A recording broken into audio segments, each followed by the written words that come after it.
Hey everyone, Paula Meyer here. I'm out cleaning the garden, and today I'm going to tackle this fire pit that's filled with water. And as I'm doing this, I wanted to just kind of share how this for me kind of relates to grief. You know, as I've said before, grief doesn't ever go away. It's because, you know, grief is dealing with the loss of somebody that we really love. And so at many moments in life, you'll be reminded of them, usually on a daily basis. And it'll trigger memories that make you sad, that make you cry, that make you laugh, that make you happy. And grief is just that way, and it comes and goes, and how we deal with it and how we keep the path clear is super important. So this fire pit that is full of water, it's because, you know, underneath at the very bottom there's drainage holes, and they're clogged up with probably sand, rocks,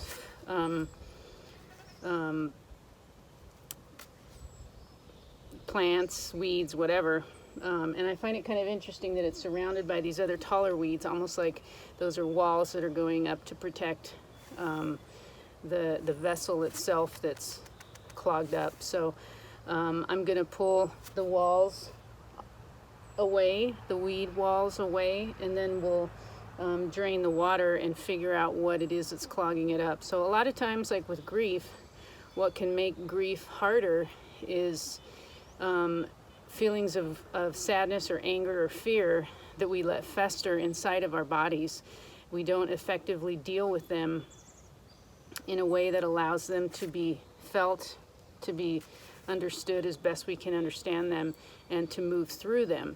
And that's what's important, is to move through them. And when we don't move through them, we get clogged up, just like this fire pit. So as I'm emptying this out, I'll be thinking in my own mind about how these different emotions are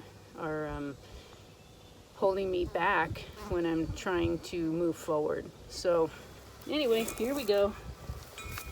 One thing that I am reminded of when I shared yesterday or the other day about cleaning up after myself is, it usually helps if you have a wheelbarrow close by or a little bucket that you can immediately throw the weeds into. And then that way, you know, they're already in a receptacle where you can take them wherever you're going to dump them. And then you're not having to come back and pick them up. So these weeds are easy to pull out because they're in a sand base. The fire pit sits on a sand base. So even though they look daunting and possibly difficult to pull out, they're actually very easy. So nearly there.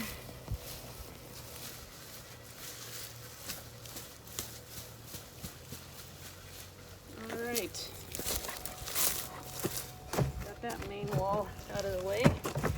I'm going to take my little bucket here and just start draining the water.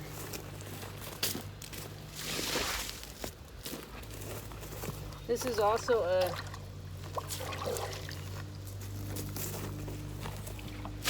not good to have water sitting like this because mosquitoes can propagate here. So as I'm doing this, I'm thinking, you know, I'm taking a little bit of maybe sadness, putting it into an easy container to move it somewhere else, meaning like if it was in my body, I might take a little bit at a time and feel what that emotion is trying to tell me, and then I'll move through it. I can't tackle all of it at once, so I'll do it bucket by bucket.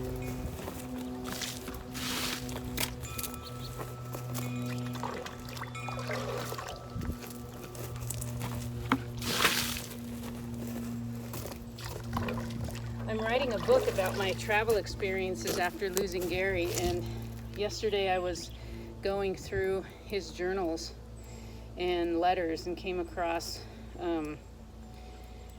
some really sweet things that he had written to me. Towards the end, we communicated a lot by pen and paper because he had a trach in and the tumor was in his throat and it was difficult for him to talk. So I found some really great things that he wrote to me. Also in my journal, you know, I wrote about coming home. You know, I came home a week ago, and the thing that always happens when I come home is that it's a reminder of the fact that Gary's not here anymore. And even though I know he's gone, logically I know that, but emotionally I always have that feeling. Like when I used to travel so much for my job, coming home was always exciting because I'd get to see him again. And you know, he always took very good care of me. He did all the shopping, he did the cooking, he took care of the yard, he did all those things, and really spoiled me. And so my first feeling or instinct is always to be excited to be coming home and expecting him to be here. And so that's always a challenging thing. And again, that's grief. You know, it comes and goes. So when I felt those feelings, you know, yeah, I got a little teary-eyed, a little sad. But then in my education of how to move through grief, I remembered just allow myself to feel it. It's okay to cry. It's okay to get sad. It's okay to get weepy. But then remember the good things. Remember 2 or 3 good things about Gary or things that happened with Gary. And that helps me to move those feelings into more positive feelings. And that's the healthy way to deal with it.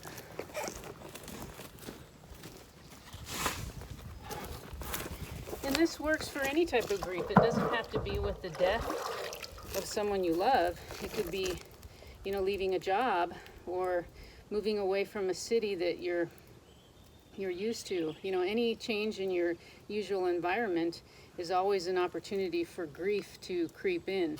So these similar things, you know, feel your feelings, allow yourself to process them, allow your body to process them, process it through tears or sometimes laughter or sobbing or crying. All of those are good things that release the energy in your body, or any kind of grounding, you know, being out in nature, being in water, any of those kinds of things. So, and then just replacing those sad emotions with happy ones. You know, even, it doesn't even have to be related to what you're sad about. It could just be, you know, a memory from childhood about learning to ride a bike, or, you know, an amazing trip you took.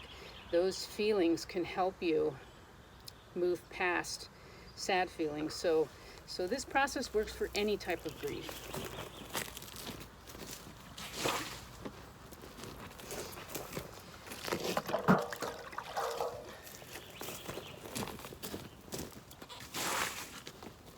So I'm removing this bucket by bucket. It's allowing me to see what's underneath the water.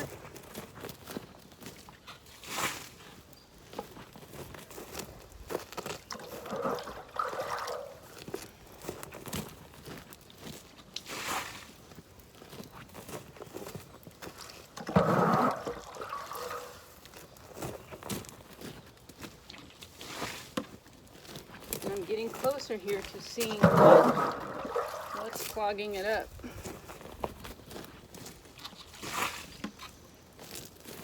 So the top layers of the water could actually be, you know, easier feelings and emotions to deal with. As we get to the core of the problem is where we start to find what's really blocking us.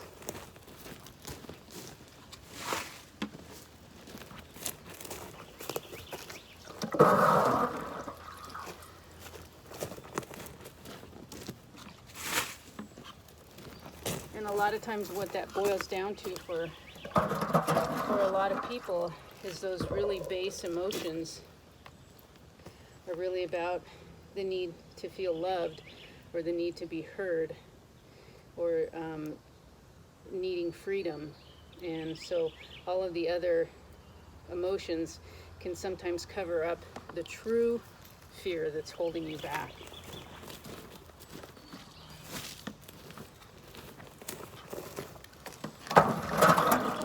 Almost there. I'm getting a lot of branches and pine needles in here.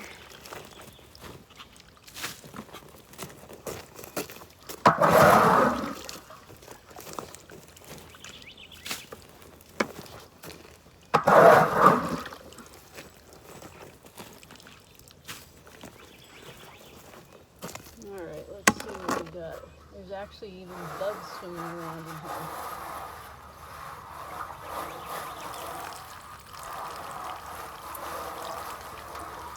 So I'm actually not even seeing the drainage hole. Oh, I can hear it draining now.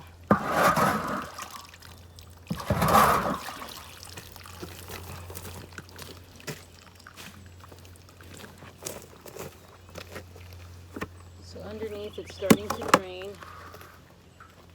and there's a lot of yucky metal buildup on this thing too that I'll need to clear out. So all of this is just kind of like residue